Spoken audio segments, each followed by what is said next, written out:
Thank you very much. Good afternoon, viewers across the continent of Africa. This is Punchline Africa Television, broadcasting from the East African headquarters in Nairobi. Good afternoon.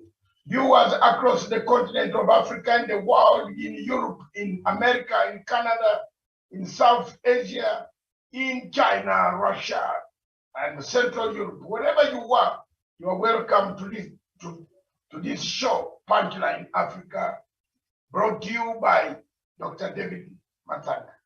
The show today, sorry, not Punchline Africa, the Africa Showdown. The show this afternoon is none other than Africa Showdown.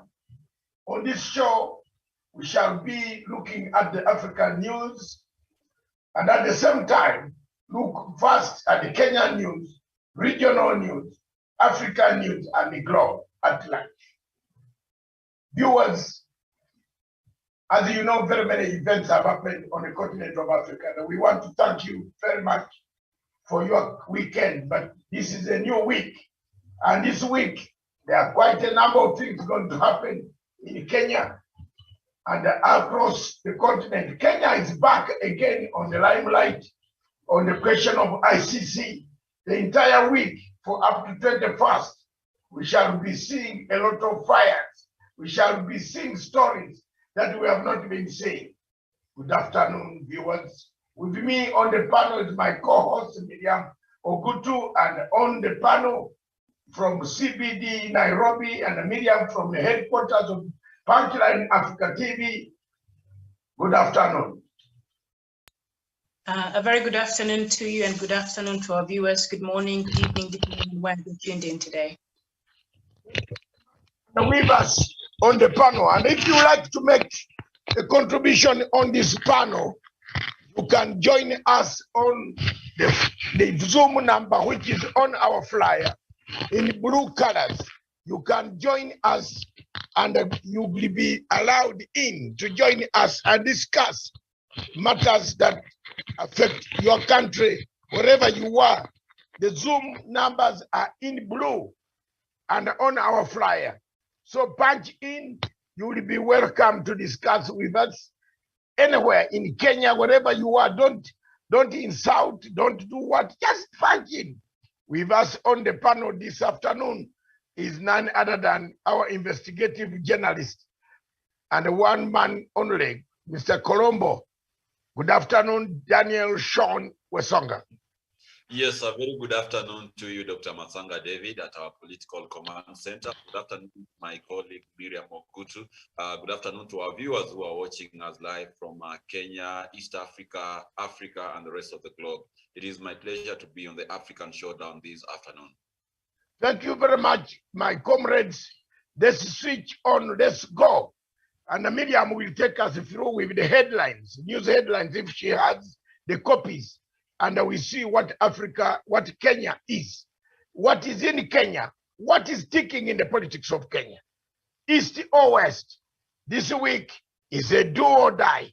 The story, Miriam, we have never heard about how people died in churches, in Kiamba, how witnesses were being poked eyes out. This week is the story telling. It will be live on international TV for everybody to see. So you will not say it was Matsanga or it was Uhuru who went there. No, it is now being played from 15th of February, 9 o'clock, Eastern European time. Fireworks. Many of us loved to fly to The Hague, but my timetable is very tight. I would have sat in that court and listened and watched the drama as the story of Kenya is told. Many people died in the Rift Valley, but the people don't know why the case, one case in the ICC, still drags on.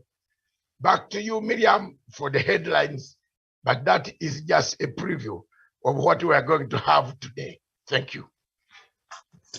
Very well. Thank you so much. Now, on the Sunday Nation, the main headline: Kibaki Ghost haunt Raila's Azimio plan. All parties in the Azimio alliance have agreed to support Raila Odinga's State House bid, but the zoning proposal appears to diminish a number of MPs with undivided loyalty to the ODM leader. The story is on page 19 on the Sunday Nation. Playing politics with children as President Uhuru Kenyatta's succession gains traction. Children have been caught up in the middle of the cutthroat competition and thrust into the center of August polls campaigns. They are featuring on podiums, on political rallies, and in key policy debates. The story is on page 17 and 18 on the same, and why I did not resign even after my cabinet demotion.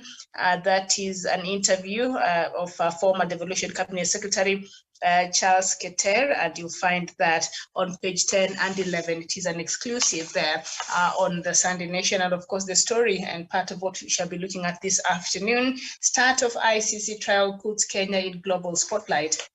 That will be our main discussion. And on the Sunday Standard, the main headline: Uhuru's Raila power gamble. And then just up there, Ndiritu, man leading Raila selection effort. And also there is the exclusive on the Standard, an interview by Sabina Shege, opens up on politics and social life. So that is what we have on the two leading newspapers this afternoon. And just for the sake of our viewers, as I mentioned there, the first story will be on Kenya, and ICC is on this week. After that, we shall look at other African stories, and our main topic is Africa shifting from constitutionalism to violence. So that is what we have in store for you. Yeah, thank you very much, Miriam. Back to us in the headquarters of East Africa. Let's look at the topics in Kenya. There are several topics, but give us the link, production. People are asking me for the link. You haven't sent us the link out. Link out so that people, if you want to join us in this debate, just pick your flyer. The number to join of Zoom is 399 535 8320. Then punch in the code for entry to meeting.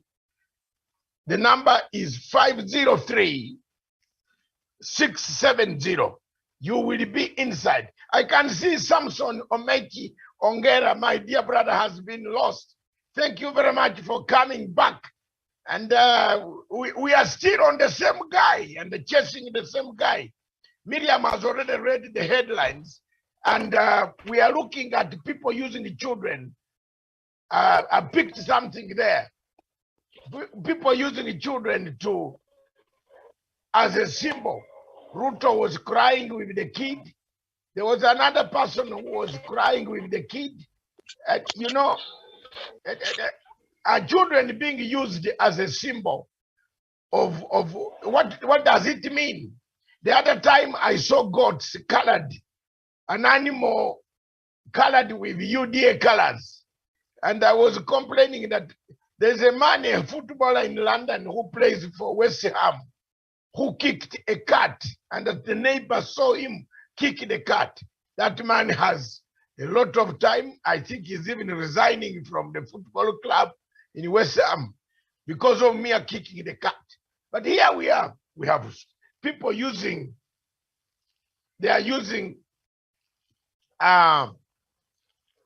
children as a symbol. Yet during the days, normal days, nobody cares about these children. They are singing, they have been, their parents have taught them what to say. Go and say, Ruto is very good. Ruto is very good. Look, is it the proper way? Wesonga, take it. Yes, thank you so much, Dr. Masanga David. And of course, it is a political season.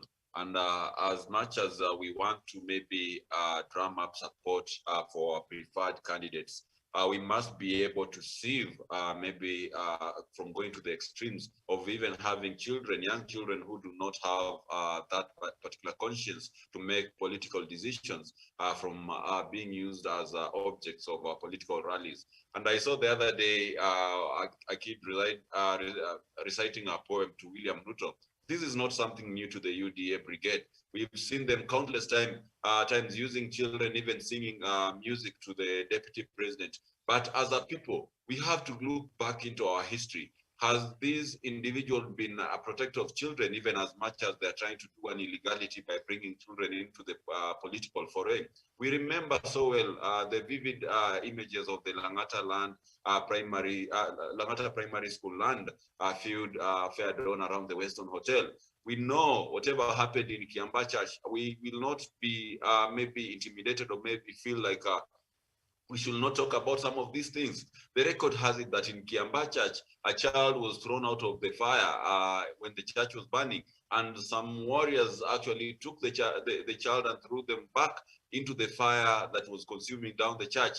And therefore, if politicians have to use young children in their political expediency, then they also have to show us a record where they were supporters of children's rights and they actually do things that are actually in the best interest of our children. But nonetheless, that is a no-go zone. We should not take our children as objects of our political campaigns. Let us learn to decipher who are people who are eligible to be able to be using this political campaign. And the Constitution is very clear that only adults of age 18 years and above should be the partakers of any political discussion. And those are the people who are actually eligible even to vote in the forthcoming elections. Therefore, we should not lower the bar of our discussion to include our children, to be able to drag even animals.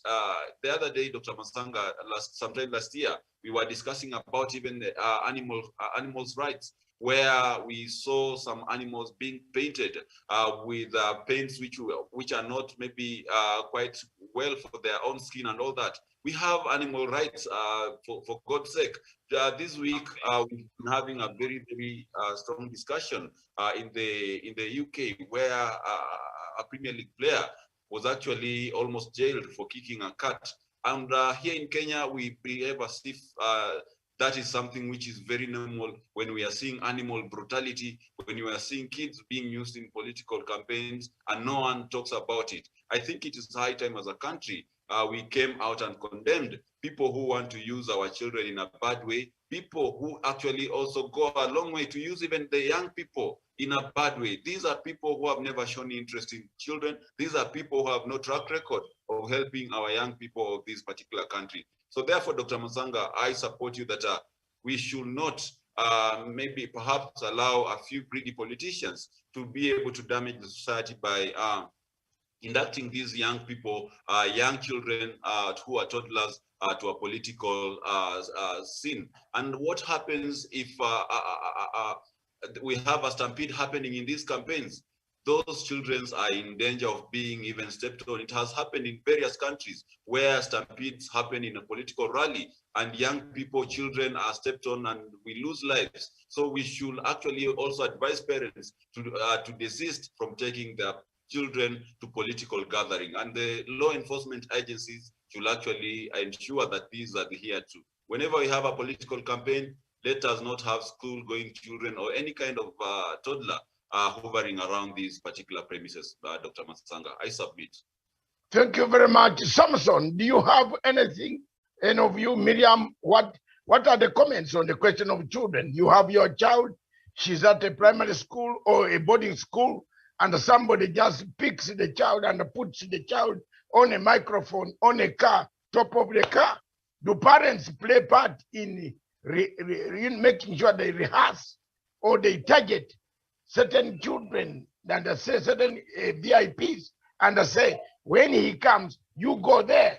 Because a child from nowhere who has not planned, has not told the protocol, is put on the top of a car. What do you say, Samson?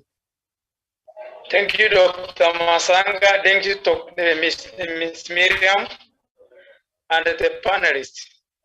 I've been away for some time, but I'm now back. On the issue of the children being brought to the campaign and politics, from my own perspective, and from reality, it's not fair. In fact, they are damaging children's rights. children are not allowed to participate in matter sports as long as they are below 18 years because they don't participate. They should remain in school. They should remain at home.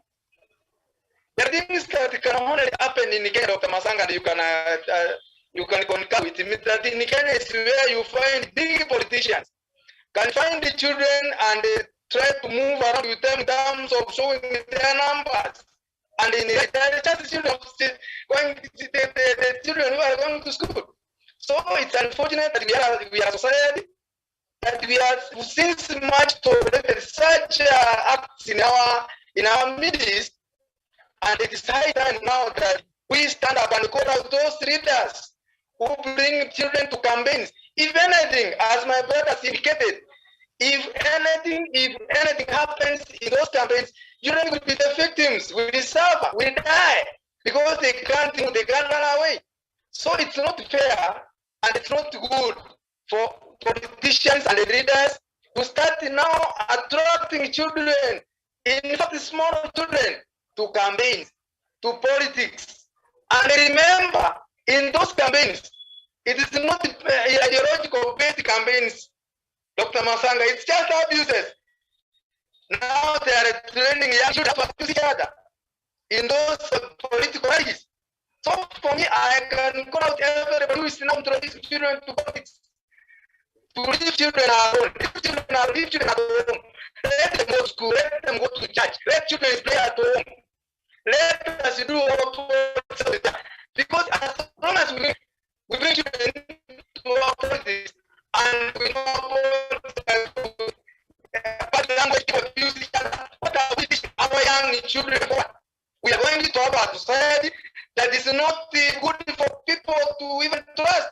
We are going to train young children how to abuse each other because it's now becoming a norm.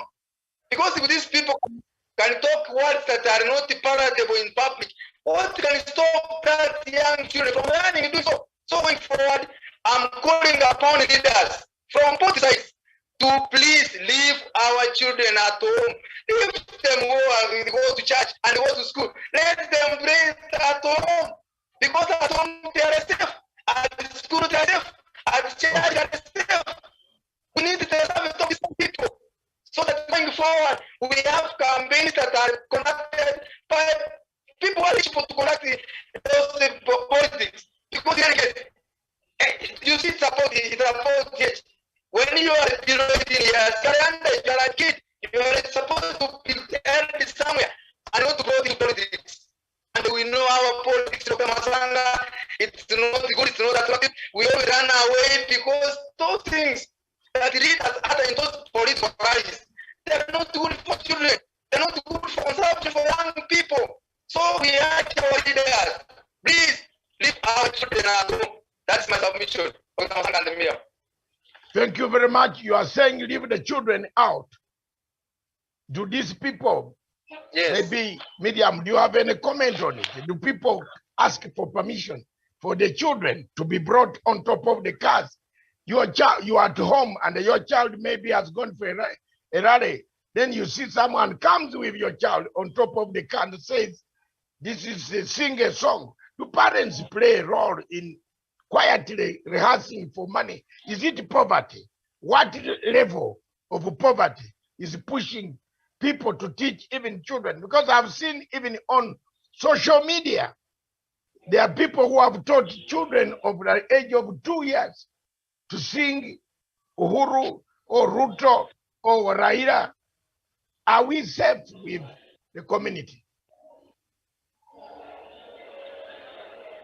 All right, thank you so much. And I think a lot of times, like in the recent incidences that we've seen children being involved or participating or in these public rallies, political rallies, a lot of times, like that one who I think recited a poem and others who we've seen in the cross, you know, the political divides, the parents allow them to do this. And that is quite unfortunate, because we do know that according to Children's Act, this goes against the right of a child to privacy and also to protect a child from exploitation. So it is unfortunate that some parents take this opportunity to exploit their children, because if of course that child who recited that poem, they will be given some money. Who will take that money? It is their parents. So it is unfortunate that parents do not even understand the basic Children's Act and rights, which one of them is to protect this child. And as we know,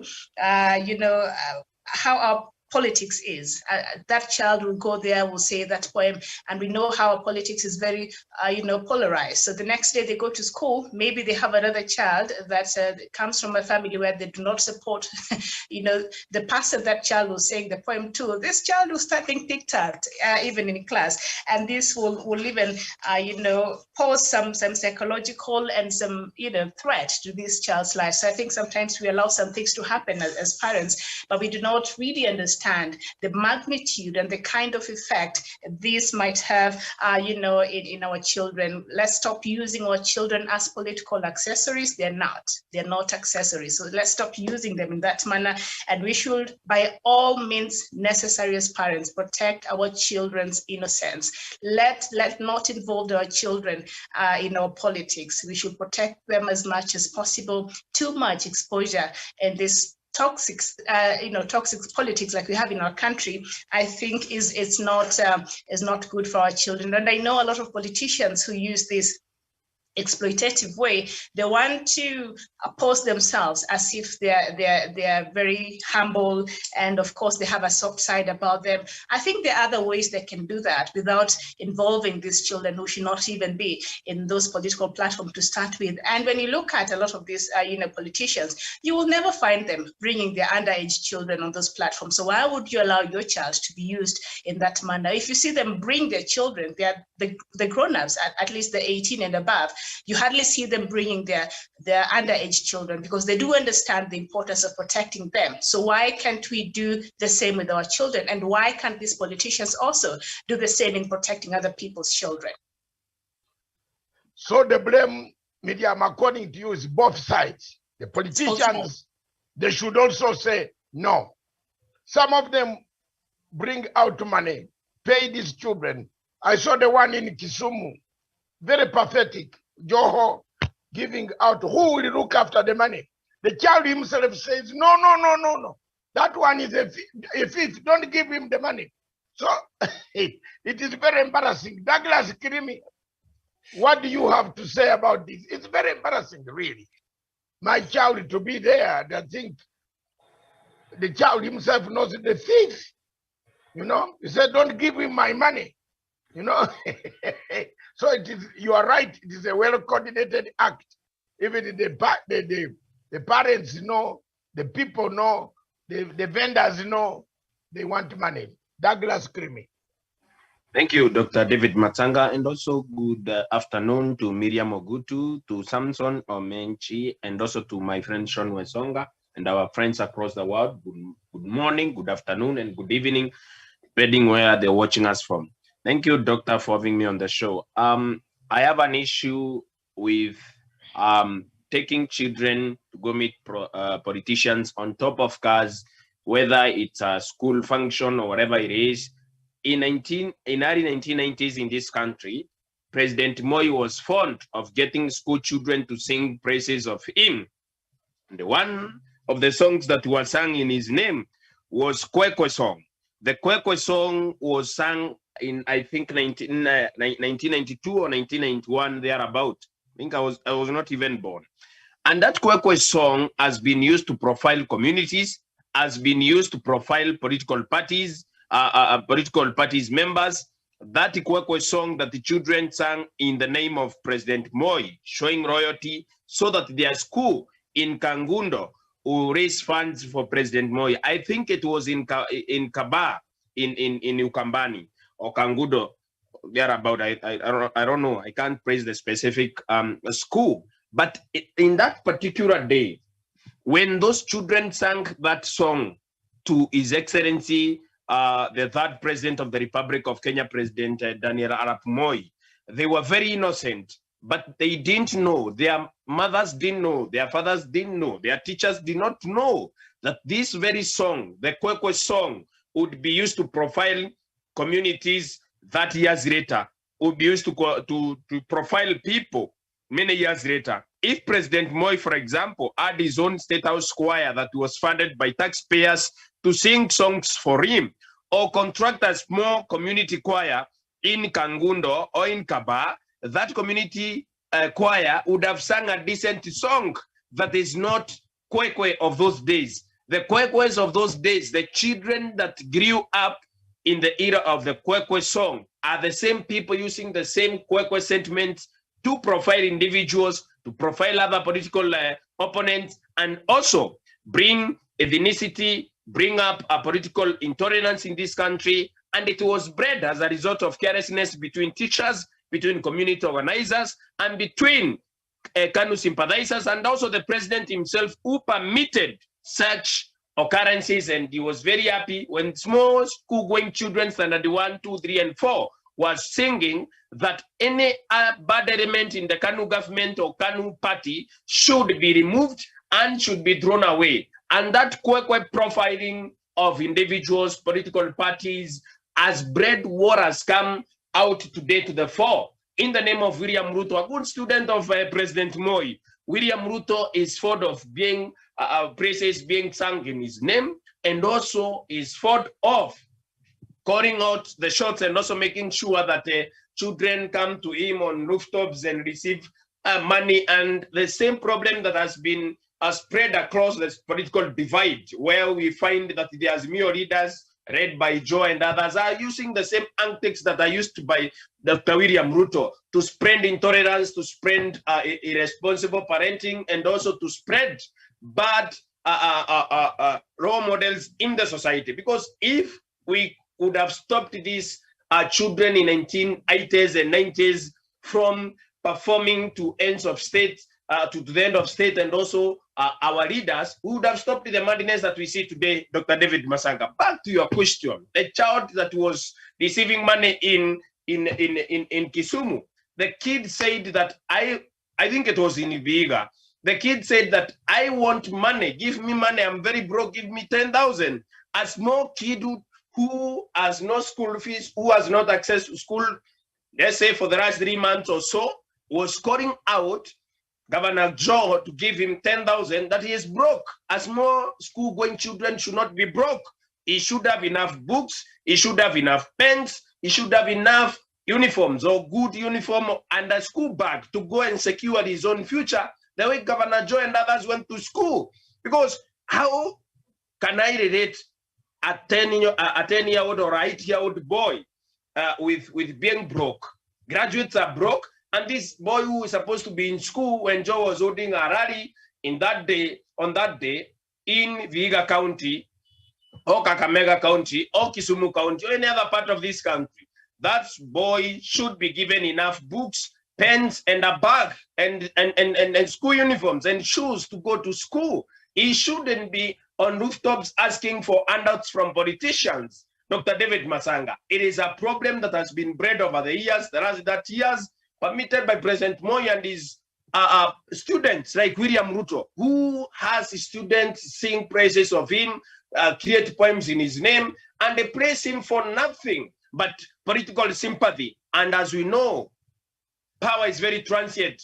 The power of a deputy president is coming to an end in the next 6 months. We are not sure that Dr. William Ruto is going to stop very soon, but we are urging him to stop using our children. If it is Nick Ruto, June Ruto, and others who are his own children that are singing praises of their father in Machakos and other places, I do not think that is a good scenario for him to be owed.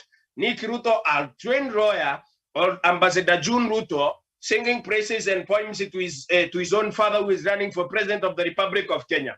If it is not tenable for him to come out with Nick Ruto, June Ruto, and others, it is not tenable to take children of the poor people and hand over them written pieces in the name of Dr. William Ruto. It is a shame in this generation, and emerging students of history, emerging parents, emerging fellow citizens, and patriotic Kenyans to reject politics of conmanship, deceits, and also politics of intolerance as permitted by Dr. William Ruto. Thank you.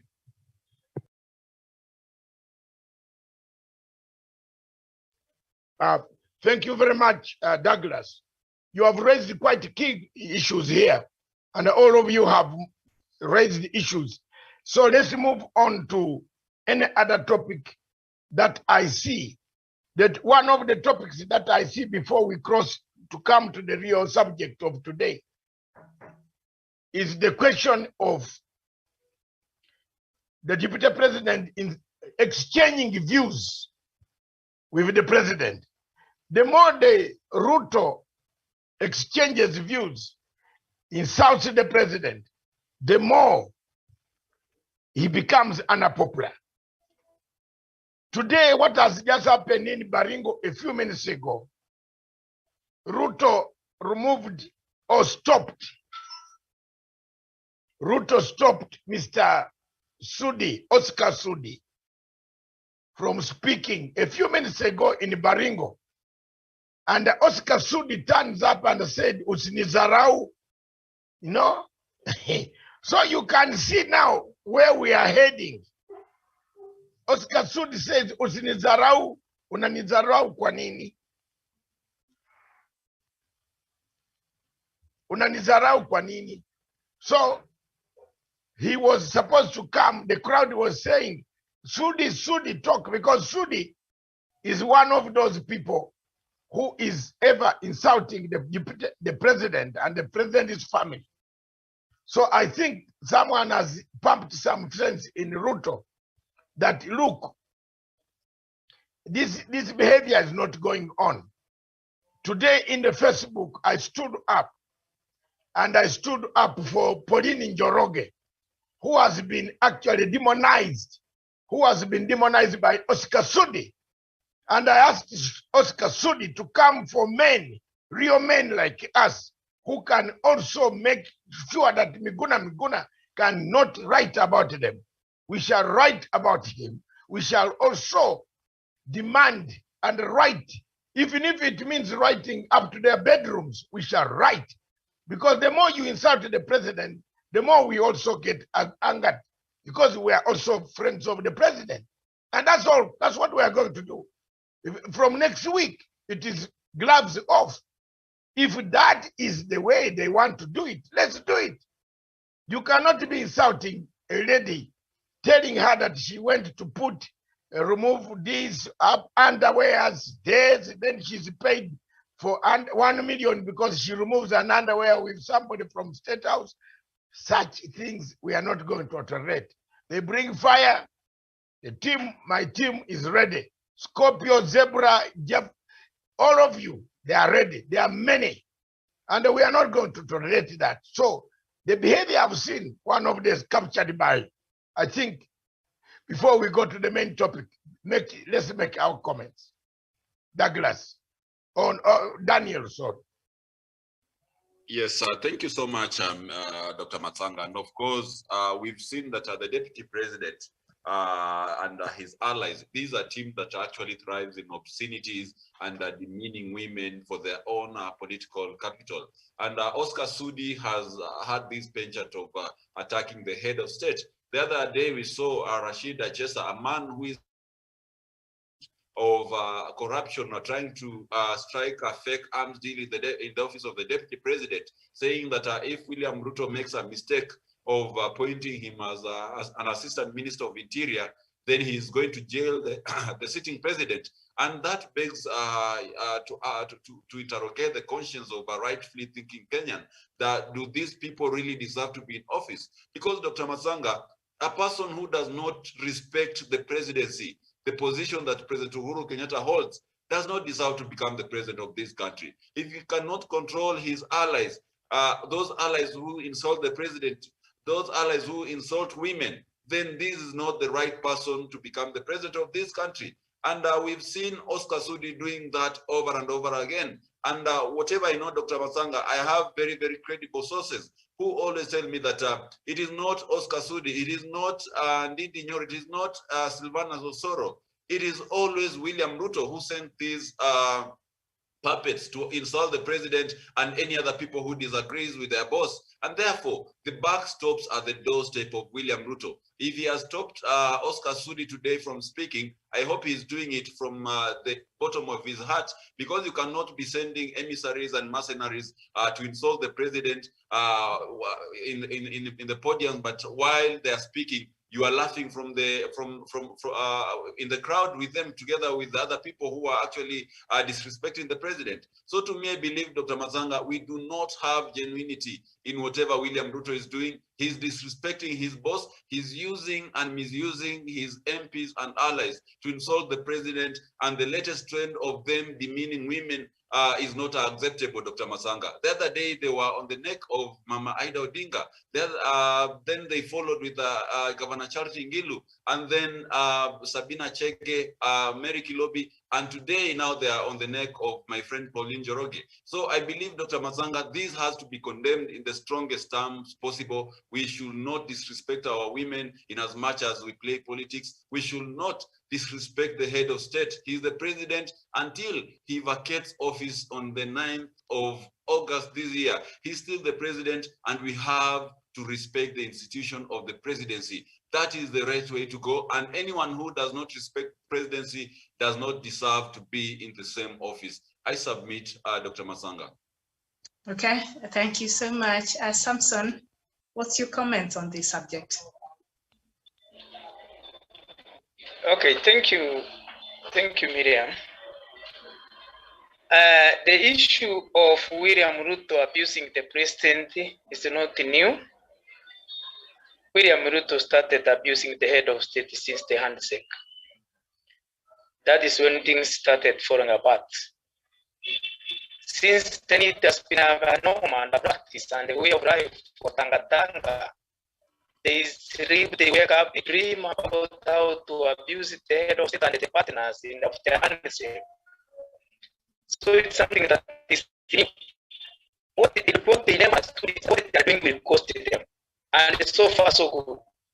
The way Ruto told that is now the kingpin of the Mount Kenya, the head of state is now coming out and saying, hey guys, politics is now it's about to start. And you see out there, now they're very confused. The team Ruto and the Ngatanga brigade, they don't know what to do, where to start, and there's Mio Caravan and the team is on the ground doing good work. But we must condemn those people who are now demeaning our women. We respect women more so because they are our mothers, they are our sisters. So we cannot just, Oscar Sudi is not going to some say they dropped about this and that they do. I don't know. But now, whether you are educated or otherwise, respect is not a hand. We don't go to school to respect. It's not, it's nature. Sudi should know that women are our mothers and we must respect them at all costs. So we must protect women from this kind of action by people like Ruto and the other guy who was now abusing the medical lobby. So we are now saying that these people, and you can see those are the signs of the losing side, because they can now start abusing. And people abusing can have the votes.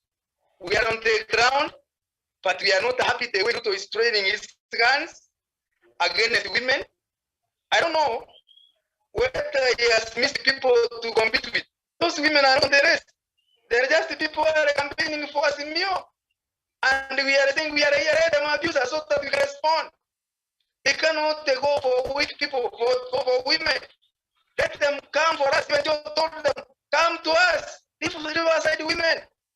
We are also saying Ruto should now wake up and understand that the politics that he thought he was going to play is now coming back to haunt him. In any case, we are doing well. Ruto is doing badly because of that abuse. Abusing the head of state is not that fault. The other day, the president said he has a fault and he has a constitutional right. He also has people who listen. We are listening to our president. The direction he has taken, that is the direction he is taking. So if Ruto told you that the president has nobody, he was never sure of what he was saying.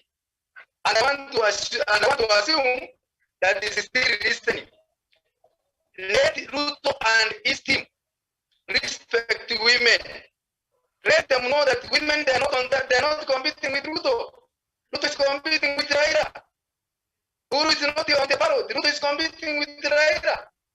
Let him leave the president alone and the women alone. Let him compete with Raila. We are at the ground. Let Ruto tell us what he wants to do that he has failed to do in the last 9 years. Or since he joined the politics for the last 30 years. Ruto is the oldest politician around, we know. And it's now putting the Mama Mboga just came the other day. We are saying that women must be respected at all costs. And we will not keep quiet when our women are being demeaned by people like Isudi and the others. I submit. Okay, thank you so much. Douglas Kirimi. Douglas? Okay, so Douglas is not there. Then perhaps I'll just introduce our main topic of today. We have it on the Sunday Nation on page 22. And I'll just read a bit of it, and then Doc will come and start our conversation for us. Kenyans who had been lined up to testify against Deputy President William Ruto at his collapsed crimes against humanity trial at The Hague will once again be in the spotlight as the trial of lawyer Paul Gisheru starts on Tuesday at the International Criminal Court, ICC. Along with the witnesses, some big names, including at least one serving member of parliament from the Coast region, will likely come up at the trial. Like in the Ruto-Sam case, non-cooperative fact witnesses could prove to be the prosecution's biggest hurdles in proving the 6 counts of witness tampering against Mr. Gisheru, who will be in The Hague for his trial. As part of the conditions for his conditional release, Mr. Gisheru is required to be physically present in The Hague during the trial. Mr. Gisheru is expected to plead not guilty to the charges against him when the trial commences on Tuesday, according to the defense's trial brief. Mr. Gisheru categorically rejects and contests everything contained within the 4 corners of the decision of the confirmation of charges. He is not guilty of any of the confirmed charges, the brief states. The trial will be taking place before a single judge, Miata Maria Samba from Sierra Leone. And so far, the prosecution has reported challenges with about 4 fact witnesses who had earlier given statements on how Mr. Gisheru allegedly compromised them. The trial chamber has issued summonses to 2 witnesses, P0743 and P0723, and reached out an unnamed state party to help with getting the witnesses to testify. That state party has not responded on the trial chamber's directions on cooperation to get the witnesses. And despite the prosecution's use of all reasonable efforts at its disposal to locate or contact P0723 to ensure his voluntary attendance at the trial, he remained unreachable, Deputy Prosecutor James Stewart stated in a recent filing. So, Doc, that was just an intro on our main topic on the Kenyan story. We exhausted the other one, so you can start us off. Sorry, Miriam. This is, I believe this is a very interesting situation.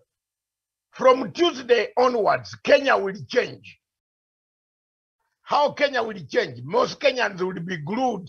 In fact, ourselves, we shall not work. We shall be glued and transmit this live. You know the importance of this show medium, of this trial, is for the first time in history, since 2007, the cases, nobody has tested the evidence. Nobody knows how Ruto and others connived, connected, linked. One, to pervert the course of justice. And for the judges, and I'm explaining this, for the judges to accept evidence, Ruto's evidence, witness.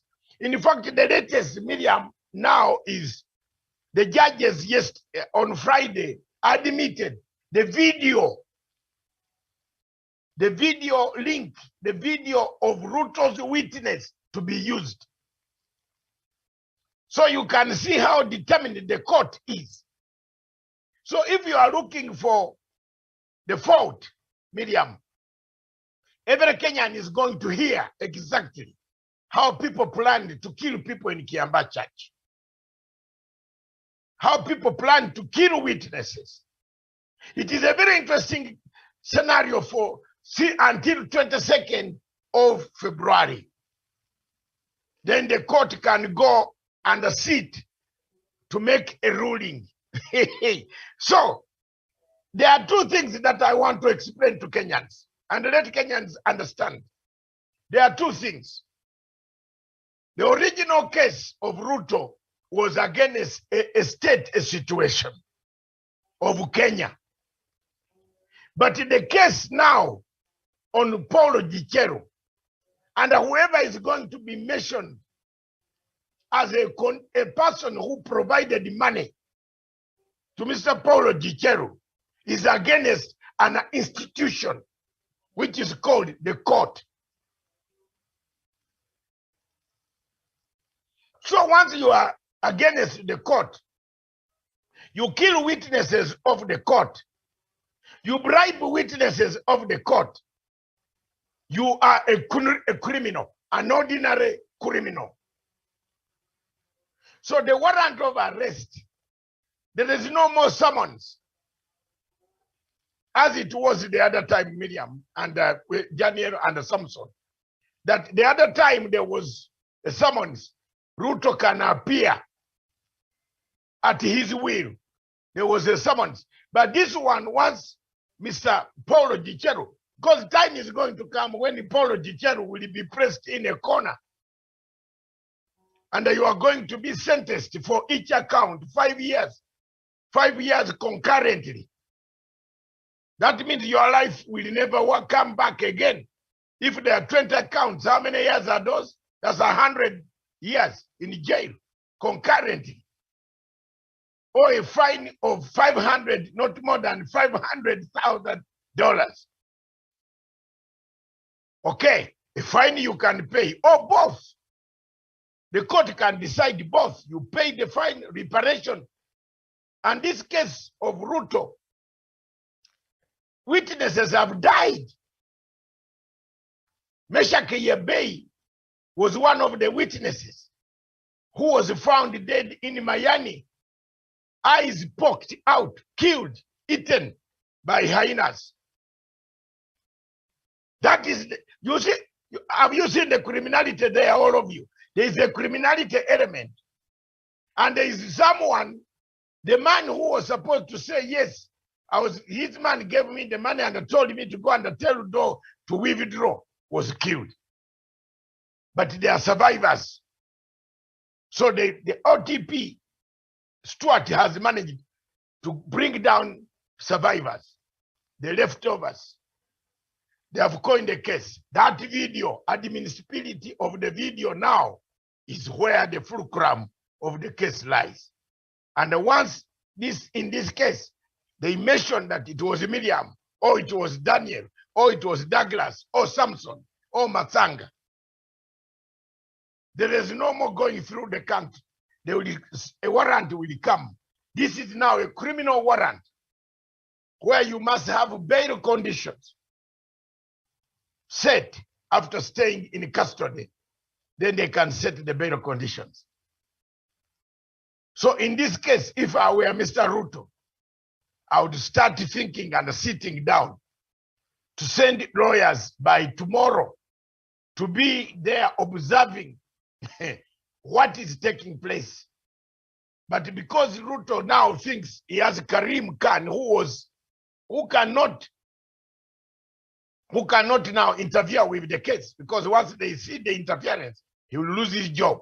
2, there is a question of witnesses being located, which the international community, we are taking it off. Some of us, I gave them 7 days, they elapsed on Tuesday. As a whistleblower, I think someone is killing the witnesses.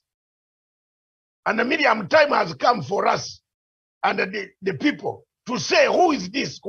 Who is bumping off witnesses? Who is locating the witnesses? Who is giving the names and the location of the witnesses? As an international court, you cannot become a witness when you are not protected under the court order of the court.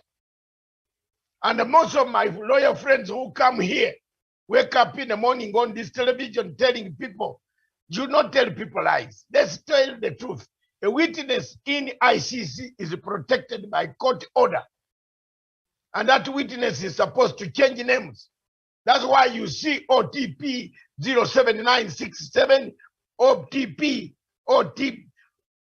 defense witness, you see? And so on and so forth. So who knows these witnesses? The office of the chief prosecutor is an office that controls the witness office, investigation office, sentencing office, welfare office.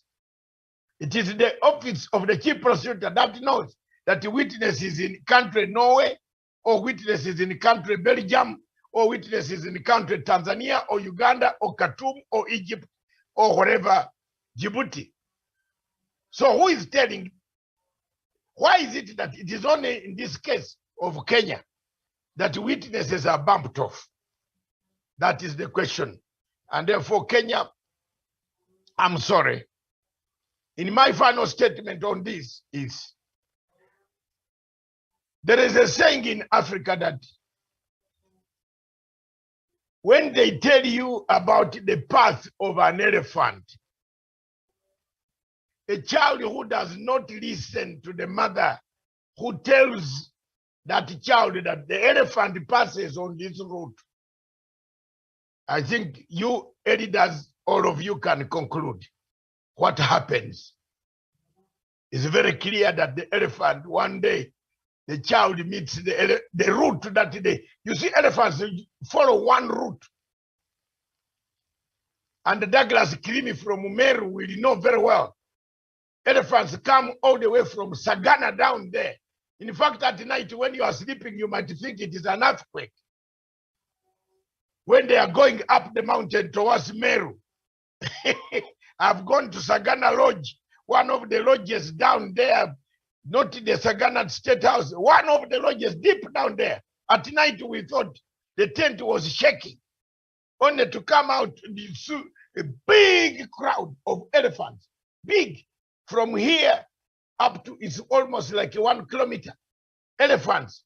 And when they move like there's an earthquake that has come to strike or is striking somewhere. So a child who does not listen to the mother about the path of an elephant always struck by an elephant. I have been talking to Kenya for the last 10 years about withdrawing from the ICC. Kenya has never taken a step under Article 127. Is it perhaps the time now for Kenya to withdraw? Is it time for Kenya to think about ICC? Because with these ICC cases hanging over left and right, anytime, anybody, anywhere on earth, believe me or not, could come in and say, hey, my friend, I want to talk to you. When you are in the streets of Belgium, walking around, he said, I want to talk to you. Are you so and so? Yes, I have a warrant here. I want you to explain how many people you killed in Kenya. What will you say? You will be jailed in that place until the government breaks in diplomatic relations with that country. So this ICC stupidity should have ended. But because Ruto is more concerned, he has now even empowered the ICC men who fixed him, like Hassan Omar, Moses Kuria, who's practicing to run again after Ruto finished his legs. He's running again. You notice that it is only one side of Ruto's Mount Kenya people whose legs have been broken to pieces. One is broken, another one is burnt. I have not yet found out how Moses Kuria was burnt with what. A normal person has a blanket. Why did he put, which blanket is this, which is electric? unless there's a disease that they have never told us. But one of the problems that when you have too many people's dates, like Moses Kuria, God also does not like the dates. Yeah, pay people's dates, Mr. Moses Kuria. You have my 172,000 shillings. You have never paid me. I paid you to remove you from prison when everybody had rejected you. So I don't know why you earn a salary which can feed Matsanga for 2, 5, 6 months. Why don't you pay me this 172 for free? Surely, my Moses Kuria. I wish you quick recovery with your legs. Miriam, back to you. Very well. Daniel, before you come in, just part of the story here on the Sunday Nation. According to the prosecution, Mr. Ruto was at the apex of a common plan to harass, intimidate, and bribe witnesses who were to testify against him and journalist Joshua Sang at their trial arising from 2007-2008 post-election violence. Dr. Ruto's ally, former Devolution Cabinet Secretary Charles Keter, however, says that it won't matter how many times the DP is mentioned in the Gisheru case. We will wait and see, but I do not think that makes the DP worry. He is much at peace when you know that in the first case you are innocent. That clears your conscience, said Mr. Keter. So Keter is saying... Miriam, okay, finish first. It's okay, I'd already finished. I wanted to correct something. Cartel, there is a difference, and let's get it clear. That cartel and those supporters of Ruto here. Ruto's case did not end. Ruto's case ended because witnesses were killed. So when the prosecutor went to go and find the witnesses, he never found any. He found people had been bribed, paid money, some have been killed. So Cartel is stupid. He doesn't know anything. That's why he stole all the money from energy, the ministry. These are people. They are just thieves. A man like a Cartel should not even come up and talk about us, about anything. He's a thief who has stolen all the money from the Ministry of Energy. And now he says it will be used because they have now found a clue who was at the common, the leader, the chairperson of witness tampering. It is called tampering. Maybe let's speak this English of Museveni so that people can know. Witness tampering. You tampered with a witness. Miriam, the person speaking to you on this show, me, I was charged with Article 70 when they said I blew up OTP number 4, James Maina Kabutu. I was interviewed for 72 hours in Komikado, in Fairview Hotel, arrested. And I gave my views, how I found this witness on Facebook who was supposed to be given a protection order, change his name. He did not change his name. He still continued to use the word James Maina Kabutu. So I'm speaking from experience. Cartel has no experience. He has never been arrested by ICC, like I was arrested by ICC. They interviewed me for 72 hours. I have audios which I cannot release. They told me never to release those audios. So what type of stupidity are these guys here? They go on insulting Uhuru. They insult everybody. They think they know everything. So that's the case. So if the prosecution says he was on the top of the network, can Mr. Gicheru tell us where he has a factory that manufactures goods he sells to get 200 million shillings, Kenya shillings, to bribe? Miriam, watu wanafunga. because they want to be elected and become, that's why they are rushing about elections. They want to be, they think they will be in power and silence the ICC. They don't know that even if they are in power, they will be caught. That's why Ruto is fighting so hard. If Raila loses here, he can go home. Who is going to look for Raila? Who? Who is, no, let's be honest. Who is going to look for Raila? Raila will go home in Bondo. But if Ruto loses here, that's why he has to work. He's working so hard day and night to make sure that he grabs the power in Kenya by hook, by lying to men and women that he's a very good feast. He has stolen some money. I can come and be with you. I'll give you some, but this is sample. I'll give you more when I take power. How gullible have we become as a society? So, two cases vacated. Kenyatta's case was terminated. Smallest dead. Because with Kenyatta's case, they found no evidence to even proceed for a trial. And Ruto has forgotten. He went for trial.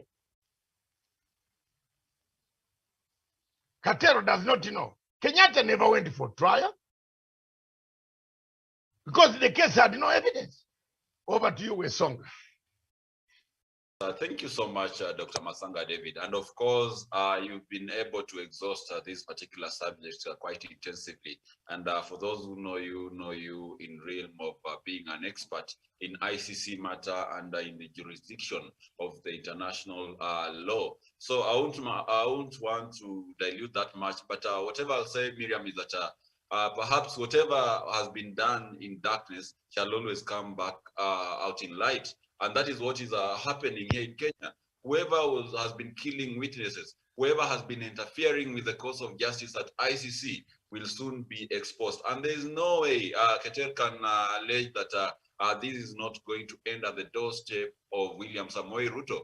Remember, this was a case, actually a case against lawyer Gisheru is actually linked and actually gives basis and nexus for the court to expedite the vacated case that is facing William Ruto in The Hague. So like Dr. Masanga David is saying, if the lawyer is found to be guilty of witness interference, and we have witnesses coming on board to confirm that and also be ready to testify against William Ruto, then his goose is cooked. So let them not maybe base their hope on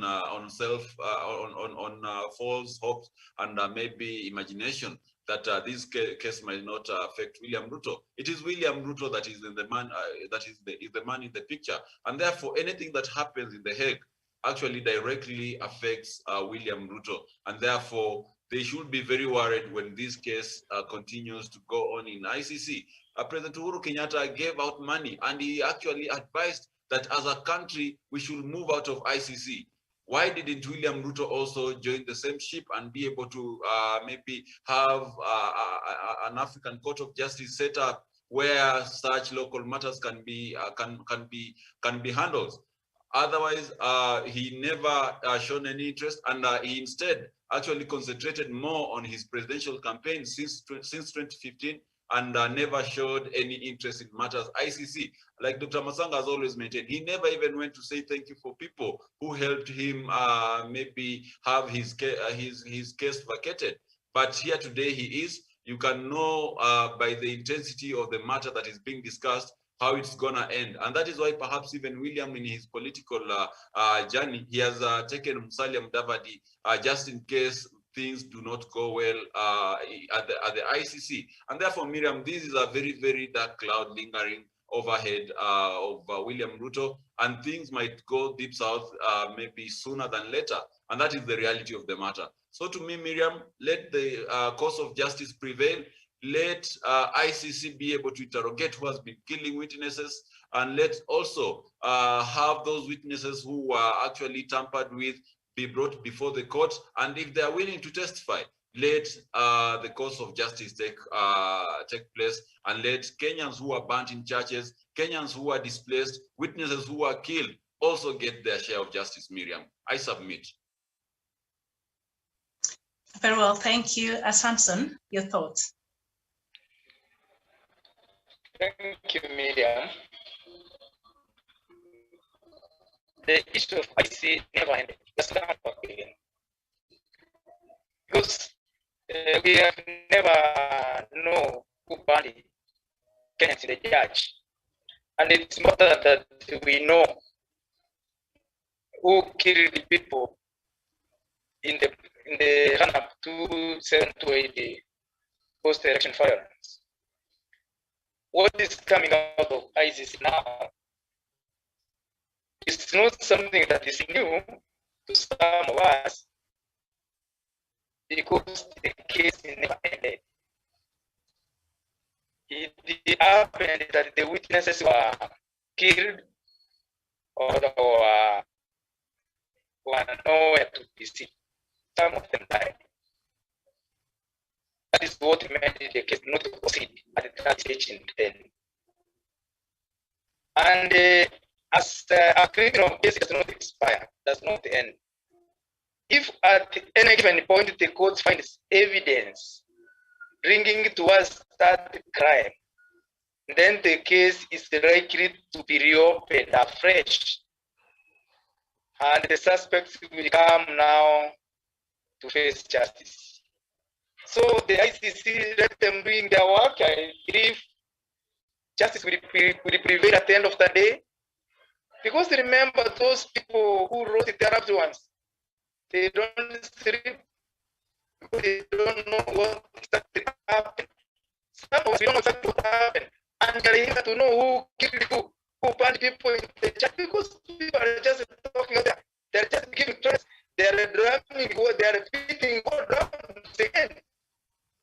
Even with us knowing that day, that 207 who killed people in the church? Kiamba Church was found out by people, not animals. We want to know who funded that crime. In any case, people are paid to want to fund people in the church. And that's what's happening now. We need ICC to go deeper and fail and add those people who are behind. Kenyans who died in the church and elsewhere. So it's not a bad idea. Let Gisheru now come out and tell the court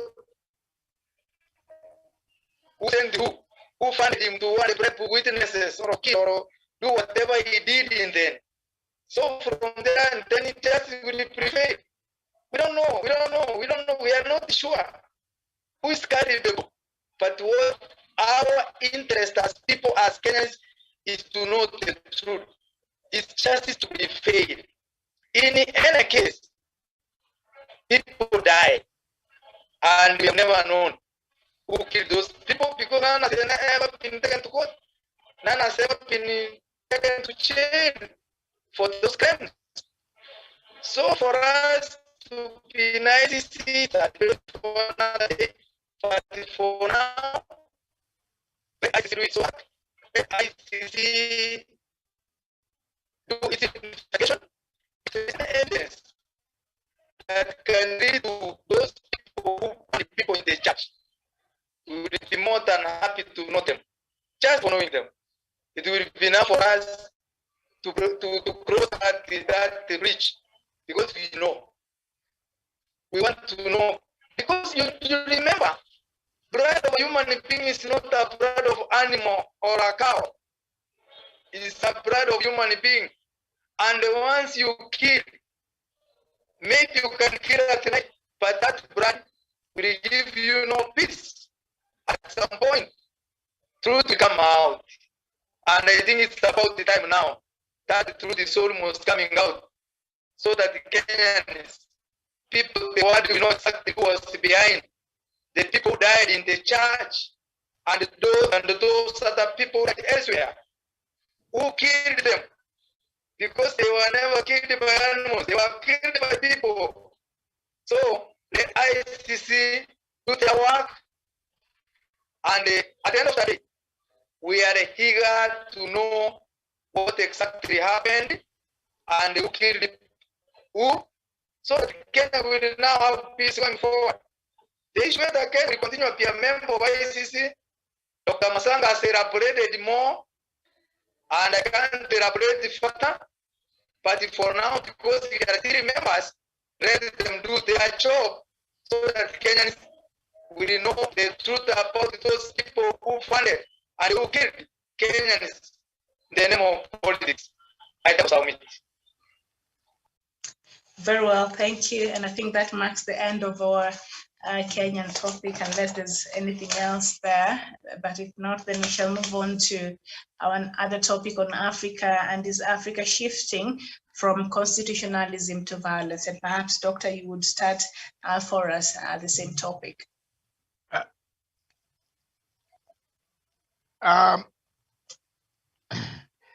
Miriam, sorry about the sorry, you explain the topic a bit, then I can come in. Okay, so perhaps just looking at the recent events that you've seen happen across the continent, and the latest, we saw thousands of soldiers on Saturday marching through the capital of the Democratic Republic of Congo, not civilians, but soldiers, the DRC, in a show of force in support of President Felix Tshisekedi, just days after reports of a failed coup plot. The authorities have described the march by armed soldiers from the elite Republican Guard as an endurance exercise. However, the extremely rare sight on the streets of Kinshasa is intended to send out the message that the country is in safe hands, you know, we know what had happened there. So that is just a bit of what we've seen happen in Congo and in many parts of you know, Africa in the recent past. And of course, in the last 2 years, 3 fragile countries in West Africa, Mali, Guinea, and Burkina Faso, succumbed to instability and experienced military takeovers. And in Burkina Faso, repeated attacks by armed groups and the failure to govern, partly evident in the apparent ill-equipping of the country's security forces against such groups, created a security vacuum. And of course, in Mali, attempts by the ruling party to manipulate the results of the 2020 parliamentary election in favor of candidates supported by the then president led to street demonstrations, during which a great masses called on the government. And of course, in a country like Guinea,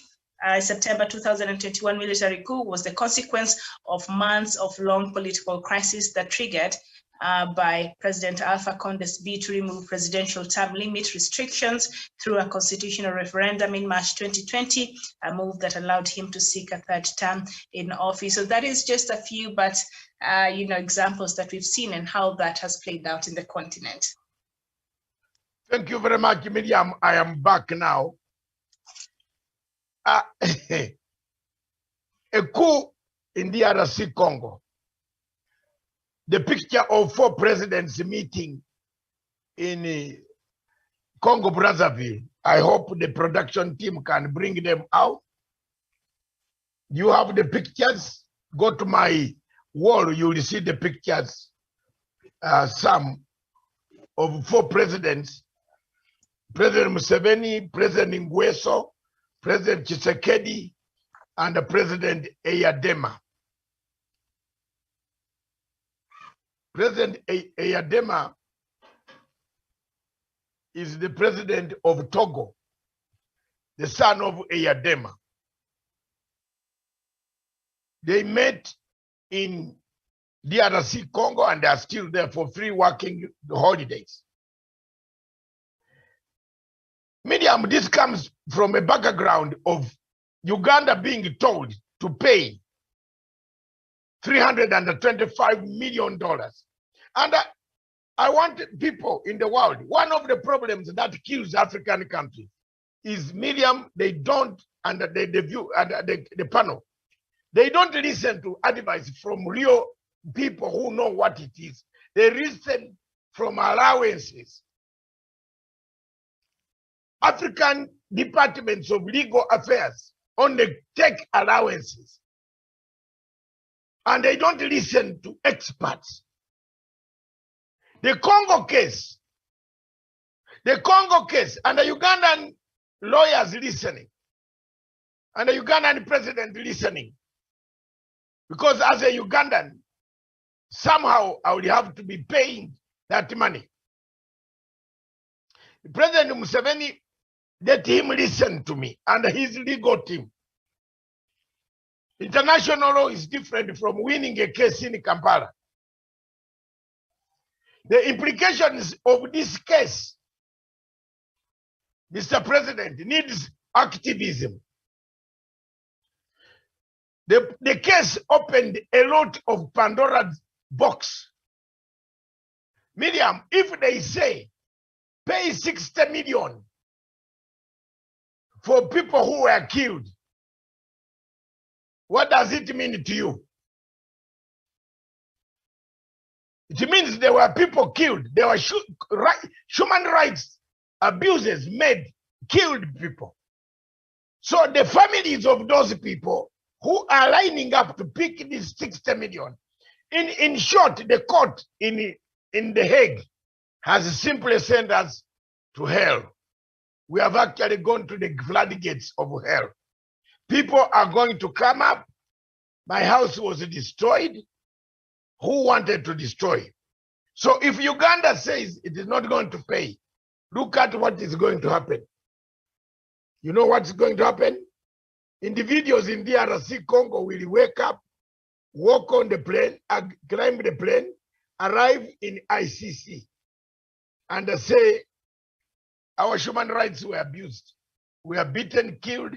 The evidence is here. Carry the file from here and bring it here. You know, those courts in The Hague are together. They are just nearby each other. So when they carry that one, you are finished. So in this case, President Museveni had to run quickly. And I can see why he went to Congo. Either to make these leaders to call Tshisekedi, please, don't take this matter far. Our troops are in Congo. We are also helping Congo. And we are helping Congo, which I agree, I fully support President Museveni to hit Congo until it breaks to pieces. Whether they will again, you know, they might again, you know, Samson and Daniel and Miriam. For us Ugandans, we are not worried about these courts. We are used to these courts. He is now pounding Congo again. Have you seen this, Miriam? He's pounding Congo with jet fighters going into the forest, destroying the timber, destroying everybody. The terrorists, they have run to places, they are being captured like snakes, small snake and rats, which is a very good job, Mr. President. Go and do it. Because you can't have a few people coming to pick you, to blow us, then they run back. Like what they do in Somalia, they blow in Somalia, they run to Eritrea, pretend to be drinking coffee in Eritrea, when they have killed people. That's a good job President Museveni is doing. So I suspect, not even suspect, but I think the truth here is the meeting in DRC, in Congo Brazzaville, is to negotiate, talk about these reparations. Because it is a very serious debate in Uganda, and I don't want to be involved in it, because if I get now involved in it, Miriam, they will come for me, they will say Matanga, this, they will want to finish anger on somebody. So I will leave, those are my few remarks. Are we moving from constitutionalism to violence? It looks yes. Believe me or not, it looks yes. Miriam, did you note something under the song under the panel that last week, the whole defense ministry of Nigeria was in London? Did you notice something? From chief of staff, the army, the CDF, all of them went to London. Surely, you call the whole ministry of defense, the whole army protocol are in London. What are they going to do in London? Sandhurst? Are they going to inspect in schools? So Africa still has a problem. We have a problem. I told you, give it 4 weeks around there. There will be another one very early in the morning in one of the big countries of Africa. Believe me or not, there's this guy in Ghana who talked about the coup. He's in jail. Because in Ghana is a crime for you to talk about the word coup. You know how many coups Ghana had? From Nkrumah, General Champong, Rawlings, killed all the senior officers in the army. Killed them. You know why Ghana has stabilized? They don't have all the officers, no officers. These men are just new young. So it is a crime in Ghana, which Kenya should also criminalize some things. For example, criminalize tribalism. When you find me in a train and ask me, or you find me in a hotel eating food, you say, by the way, Matanga, where did you come from? Which part of, I said I'm a global citizen. Then one man yesterday got annoyed, said, global citizen, what do you mean by global? I said, yes, I was born in the world. So what do you call your place where you are born? Isn't it the world? Some countries have criminalized tribalism. Ghana has criminalized for you to publicly go on social media and write about a coup because they have seen too many coups. The entire West Africa Sahel region, Miriam, has got a problem. And that problem of Sahel, dear sister and Daniel and Samson, is cropping, is building, mutating into several other, like corona. Corona mutates, it changes position, builds more germs. So there you are. We are moving from constitutionalism that we have kept after the departure of the white people, after the departure of the coups of the 1970s of Idi Amin and the 60s. And we have now gone to, guess, real violence. We have gone to violence. And Africa is violent now. The situation in Kenya, when you look at it, the way Ruto is doing his campaign is similar to saying, if I lose, do I look like I lose? Do I look like somebody is going to steal my vote? Do I look like mtu anaweza kuiba kura yangu? That is the language I had in 1982. 80. In 1980, General Museveni stood in Kampala in Nile Marshals. I was there with him, down there, listening to his address. He said, these elections have been stolen, rigged by the Electoral Commission, and we shall not accept a rigged election. 4 days passed, Miriam, 1981. 4 days passed. I met General Museveni and General Salim Saleh and others in Speak Hotel. I was a younger man, loved by Oito Jok and the rest of the Luo commanders, loved me like they took me like their child. I met them there. They were drinking tea. And the President Museveni had gone upstairs because the military commission had hired Speak Hotel for the military commission to stay, which had organized the elections. And Museveni took that as his offices. So I went there to have a drink with my late sister, Anne Peke, and others. So there was a group in a corner where General Salim Saleh, the Tumines, all of them were there. So we are comrade, we sat down. But someone tipped me.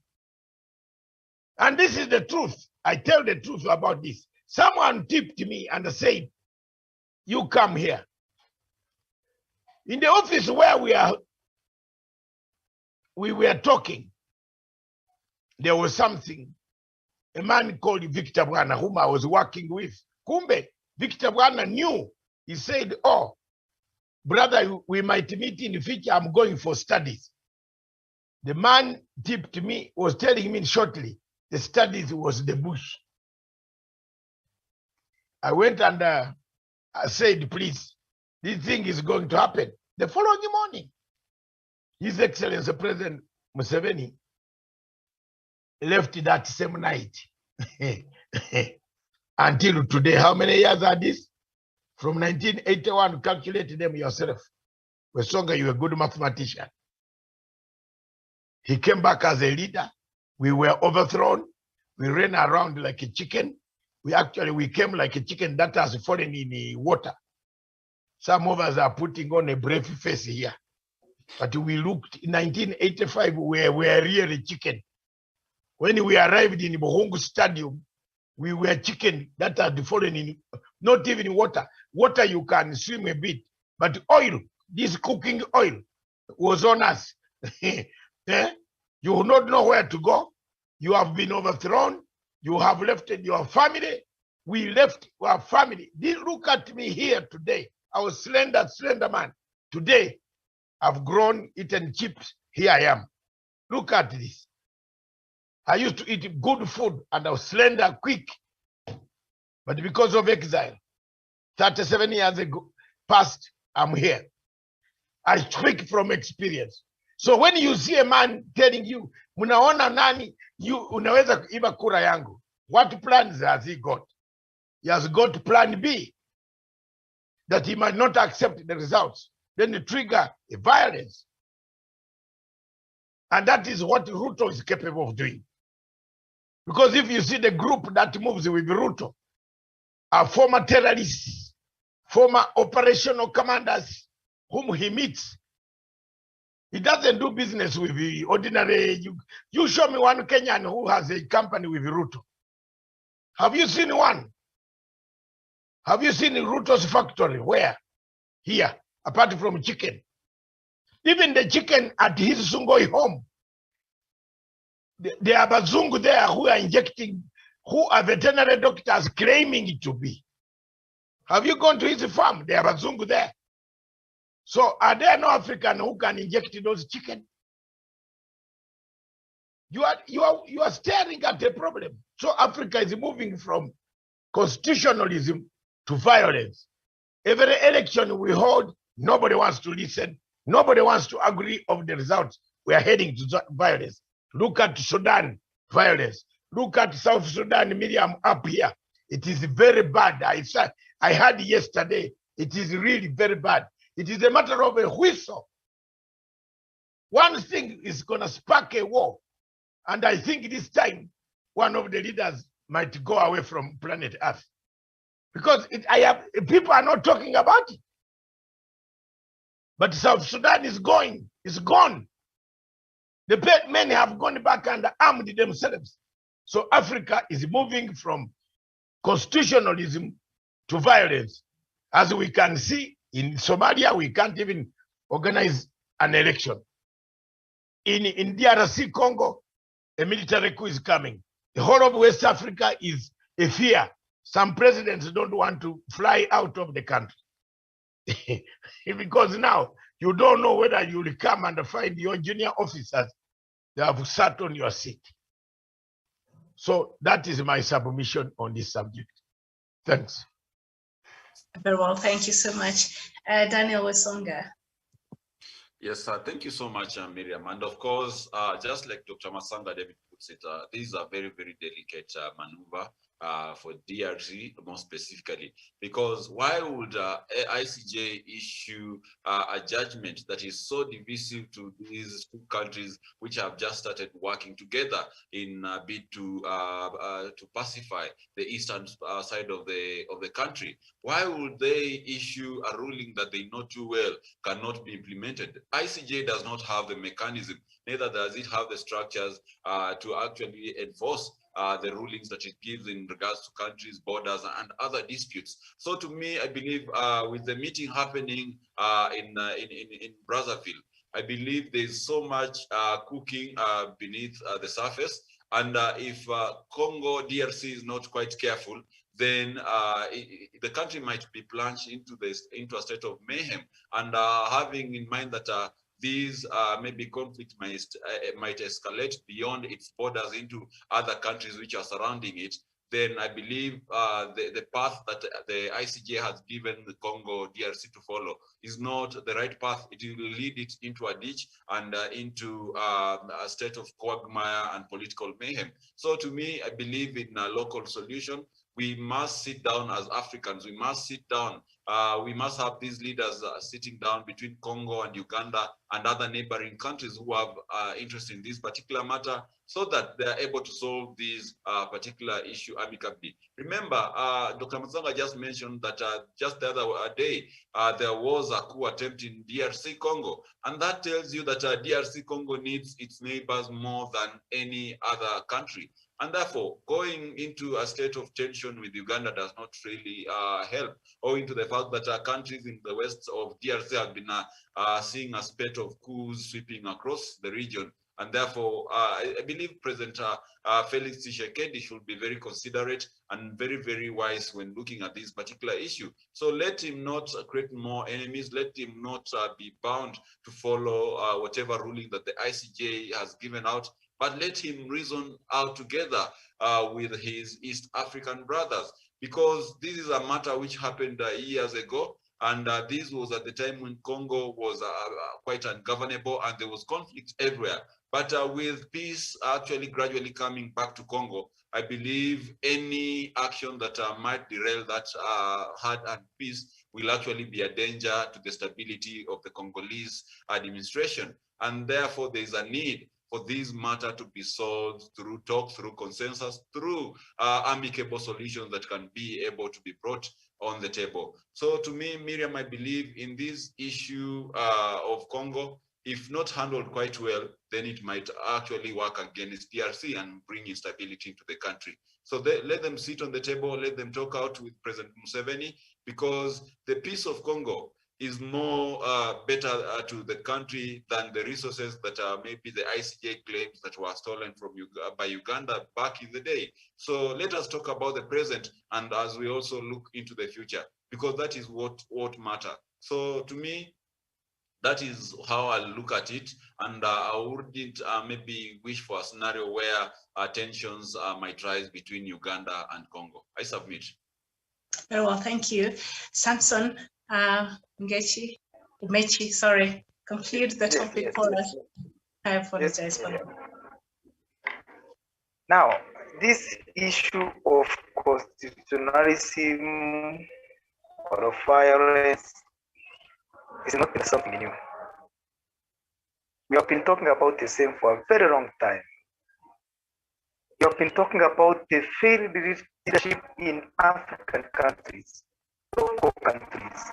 It is ready to be an affair of the entire continent of Africa. What is paining me more is those peaceful countries are required. They think that they are safe. They are not. Because if your neighbor is not safe, you are not safe too. Because if your neighbor is sick, you will not sick, you will be infected. The long run. That must come. African countries, African leaders, those few stable countries like Kenya Samson, and the others, Samson, could you maybe use the audio, because I think your connection is not very strong. Audio, yeah, I think now we can hear you. Go ahead. Am I clear now? Now you're very clear. Yeah, Go ahead. was saying, I was submitting that the issue of going from constitutionalism to violence, this debate has been there with us for a very long time, simply because of the failed leadership from local countries, and from failure to those stable countries from taking a step forward, reaching out to those countries that they have issues, so that they can encourage them to go and sit and talk and have a dialogue, around the table dialogue, so that at the end of the day, it's a win-win situation. Going to court, you will never get right. You will never agree. This peace will remain forever if we want to solve it through the court system. Because I know if the court makes a decision either way, there is a party that will be aggrieved at the end of that decision, and the third tension will continue. I urge Mr. Machanga now, as our ambassador for peace, to reach out to African leaders because that's connections. And the third time has come. We cannot continue living as the way we lived many years. We are in the 21st century. People talk, people disagree, people agree. But going into chaotic situations, into violence, it will not help anybody. It will continue dragging us backwards. The African continent will be seen as the dark continent always. So we want now to claim our position in the globe so that we can move forward. We can walk along with other nations. Africa is a big nation. Africa has resources. Like now the case of Congo, Miriam. It's unfortunate that Congo has the most resources around in the world, what they say. But now it's chaos. There is a lot of poverty, despite that there is a lot of natural resources. Minerals are enormous in Congo, and that's why people fight because of fair leadership. Time has come now. African leaders must wake up, must rise up to the occasion, and tell their brothers that this is the. Let us talk. Let us sit down and talk. There is nothing that you can't solve if we talk. But if we fight, we can't solve anything. We can continue fighting until the end of the world, and it just come back.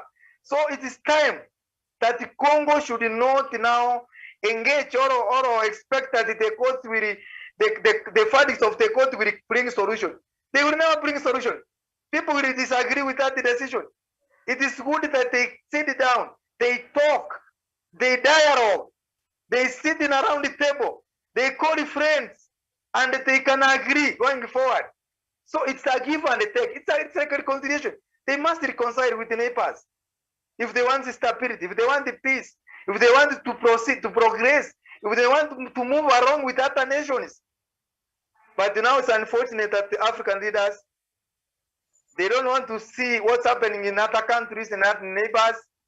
They are busy locally.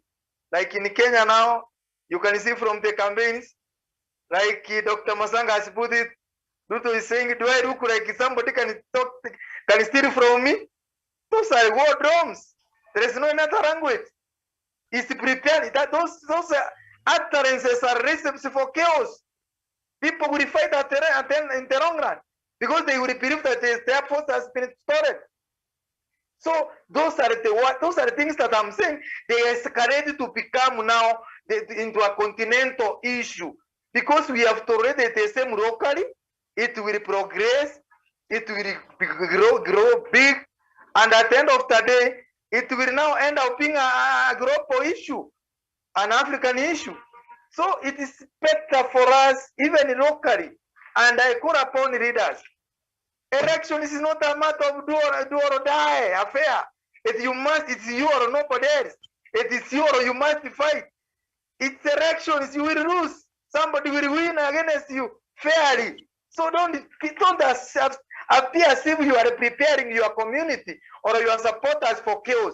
Because those utterances, they are preparing people to fight. And this war will claim lives. And this war will destroy property, will bring us backwards. So I'm calling upon leaders, locally and in the African continent. Let us find a way to sit down and look into our issues, our challenges. Even those that are Western countries, they have challenges, but they have a way of solving them. So in the long run, we must find a way, a local way, the African way of handling our. And in any case, you see, there are those countries who thrive on violences on African, when there are violence in Africa, they sell weapons, they fund, so they do business. We can't now ignore that it's only Africans. Something else we must look into the bigger picture and find out whether it's the people from out who are funding this chaos in Africa, who are funding chaos locally, so that when we sit down, we have way out. We have a way we can solve our issues, so that when we are now coming out, we are working together. Those other African countries with the challenges, they come together with these other stable countries so that we can move together. This is everything. And that's why we took katika Azimio la Umoja, so that we unite everybody on board and we can progress. I have submit Miriam. Okay, thank you so much. Doc, would you like to wind it up for us? Thank you very much, viewers. It's sad indeed, one of the ODM aspirants, Mr. Maina Wanjigi, has been crowned as installed as a Luo leader at a hotel in Kabondo, Kasipul constituency. That is also a recipe for disaster. I don't know what program Mr. Wanjigi wants, but it is all showing, pointing to confrontation, to divide. I think he has a mission to divide Deputy Prime Minister Raila Odinga's votes in Luo Nyanza. But talking about all this, finally, I want to tell you that indeed constitutionalism is being shredded in two pieces, and violence is replacing constitutionalism. As Africans, it is very important for us to look at the reasons as to why constitutions are being changed. Are conditions for retiring presidents very difficult? Do we arrest our presidents? Miriam, Daniel, and Samson, when you look at why the presidents disappear and they don't want to leave, they fear arrest. It's an arrest. Yes. If you are telling the president that you are going to arrest him, will such a president ever give up power? The question of our president in Uganda, the basic opposition tells him that we shall put you on trial. So when you tell the president who is sitting president that we shall put you on trial, this man will make sure that he doesn't leave power, because he knows as soon as he leaves power, you'll be putting him on trial. Why don't we get the Kibaki type? When Kibaki took over power, there were so many people in Mount Kenya, the Kikuyus, the people in Luo who wanted Mr. Moi to be put on trial. But Kibaki said no, he's not going to go that route. He has got the mandate of the people of Kenya, therefore he will push on with the mandate that they gave him and let the bygones, bygones. You saw the economy of Kenya grew up to almost double digits. It was a very good economy. And the things changed, but he didn't go back. So we must also look at the reasons why these presidents change constitutions. Have they done some crimes while in office? That is a topic for the other day. But indeed, Africa today is changing from constitutionalism to violence. If we don't hold it, if we don't halt the situation, we are hurtling towards a disaster in Africa. So I thank you very much, all of you. I thank all of you for attending to this show.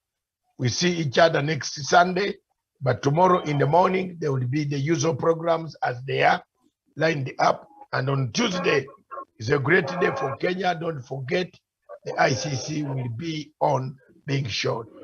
This station, therefore, thank you very much, Miriam. Thank you very much, Daniel. Thank you, Samson. And thank you, production team in Nairobi. I am Dr. Matsanga, my co-host, Miriam. Thank you.